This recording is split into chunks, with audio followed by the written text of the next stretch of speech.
When I was 15, I assaulted a woman on an elevator. My dad, I was under the impression that I was going to go live with him. I called him up one day and the dude's married. And needless to say, I'm not. And I walked into an elevator, a woman walked in there, and I assaulted her, beat her up. Okay. The disposition of that is I served, I was 6 months, and they didn't have a juvenile holding facility in Perry County. I was 6 months and may as well say in solitary confinement, at which point went to court. The judge recommended a psychological evaluation, which I went to that. That was like a 6-week evaluation. Went up to Louisville, Kentucky for that, and then was cut loose with the understanding that I was supposed to have counseling after that. Never had counseling because, hey, we're in Eastern Kentucky. That shit doesn't happen. I'm 54 now. I didn't mention that to anyone until I was 47, 48. Lived with it. Certainly the people in the county knew who the hell I was and what I had done, because it's a small county. Everyone knows everybody else. And yes, you are rightfully the pariah at that point in time. So I didn't mention it publicly until 2016, 2017. Shortly after I talked about urinating on the carpet, I went through this phase of I want to get everything out. And I'm still like that. I don't like to keep things hidden. I want everything out there. You know, whatever the fuck it is, say it. If somebody doesn't like me, you don't like me, but hey, at least I'm getting the stuff out that I think needs to get out. A few weeks ago, and here's the thing, we were talking about making amends, about recognizing the harm that has been caused to others and making amends for that harm to that person, as long as it doesn't damage the person or cause that person more grief, more pain at the end of the day. I get people from Eastern Kentucky, and these people are, I don't know them, but they reach out to me, they send me emails or messages or look up my phone number and try to call me and what have you, and they simply just want to say, thank you for being from Eastern Kentucky, for doing us right. And I get a lot of those messages like that. And not only from people that I don't know, but people that I used to go to school with, people that I used to know in the community, people that I haven't spoken to in 30 years. 30 years. Will reach out to me on Facebook or something like that and connect, and they'll send me a message. Hey, I just wanted you to know that I've seen what you're doing, and we're damn proud of you. I have trouble taking compliments. I don't understand that. I don't. And part of the reason I don't understand that is that life of crime that I led and the people that I brought harm to, including this lady in this elevator. I've never, while it took me 30 years to talk publicly about it, I've never forgotten it. And it's been with me every single day, as it should. The reason I'm talking about this today, it's like I am not a religious person. I'm not. I wish I were. I'm not. But I fully believe that right now, everything that I have done or that's been done to me has led to me being where I am now, and I'm exactly where I am supposed to be.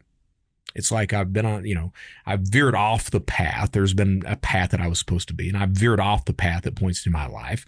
And, now I'm on the path, and I'm like, this is the way things are supposed to be. Something has guided me or smacked me around to the point where I know I'm supposed to be here right now. A few weeks ago, my first cousin, Frances Everett, she's a counselor in Hazard, Kentucky. And she listens to all my shows, and she's very proud of me. Very proud of me. And that makes, that matters to me. That somebody like her takes the time out, or somebody that I don't know takes the time out to say these kind of things and let me know that, hey, we're thinking of you, we're proud of it. It matters. I have trouble taking the compliment, but it matters. Frances is one of these people that I value deeply in my life. So she's telling me about how proud she is of me. And she's watched the Jordan Peterson episode. And we talk about the assault on the episode as well. I talk about it on all these major podcasts because I want people to know. All right, I don't want people to think that, hey, he was a good guy. No, I was a piece of shit. Former piece of shit. Frances is talking to me, and she was like, have you ever thought about reaching out to Vivian? Because that's the woman's name. And my initial reaction, I quoted the thing back to her. Hey, no, I hadn't really, because I don't want to cause more damage to others. That was my response. And she shot back, don't you think that should be up to the victim to decide whether it's okay for you to try to reach out and make amends? So here's the thing. I know when somebody says something truthful and when someone gives me good advice. But I also have that little streak in me that when somebody says something like that, it raises the hackles and I'm like, fuck, I don't want to do that shit. Well, of course I didn't want to do that. And I told Frances, I will think about it. And she's like, hey, if you want to do this, she said, no pressure at all. If it's something that you want to do, let me know. I know the family. I can reach out and see if they might be open to you having a discussion with them. Now, that's a heavy, heavy, heavy thing to start considering, because I know that this has haunted me all of my life, and I have no doubt that my actions have not only hurt her, but hurt her entire family. That's a very heavy thing to want to sit down, or to even consider sitting down and having a conversation with your victim. And I knew I was supposed to do it. I did, but by God, that's a hard thing to do. So fast forward a couple of 3 weeks later, I get a lot of people that reach out to me because they've heard something on my show. They've seen me talk about either me victimizing someone or the abuse that I suffered as a child. They see me talking about that and trying to work through that, and it resonates with them. And they want to email me. They want to talk to me on the phone. They want to contact, because I guess they see somebody who's been through the shit. And by God, if somebody like me can turn around my life, maybe they can too. I had a guy actually wrote me that yesterday. So what happens is 2-3 weeks after I talked to Frances, gentleman reaches out to me, and he was like, look, he said, he watched all the episodes. I was like, okay, I'm so sorry you watched all the episodes. Believe you me, back in the day, they weren't as nicely edited as they are now. Brian can tell you that. So, see the ding. So he says, can you talk? Do you mind talking to me on the phone just for a quick 10-minute phone call? And I'm like, sure, dude, we'll do that. The phone call is like 70, 80 minutes long. And he's telling me about the shit that he's been through. And it's not like I can fix anything, but I'm just listening. And sometimes that's all it takes, is just somebody to listen.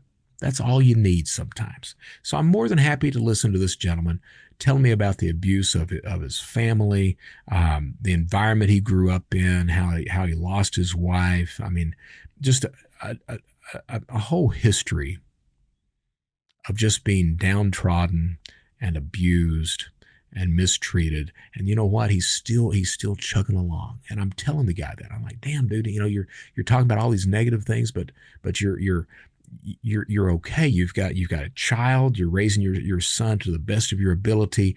You are aware of of what you need to do in order to overcome things. You're moving toward that. Yes, you're going to have setbacks. So we're listening and talking. I'm like, dude, you're doing everything you need to do. Just keep on trucking. I could call this guy a friend for somebody that doesn't have friends. About a week and a half after that, it's on a Sunday, and he texts me, "Can I ask you a question?" And I'm like, "Absolutely, ask." And he's like, "No, I really want to be able to ask this over the phone." I'm like, "Okay." So I call him up, and I'm not telling the guy's name because, hey, it's nobody's business. But I call him up, and he tells me, "I just reached out to the person who drugged me and raped me violently when I was 16. That is something. And he was wanting my advice on this. And he says, and he's telling me this story. And here's where this pertains to me as well. He's telling me the story of this guy who now has turned his life around. He runs a very successful company. He's by all accounts, he's very remorseful for his previous life. He's trying to do things right. He's trying to make these amends. So he contacts this guy who raped him.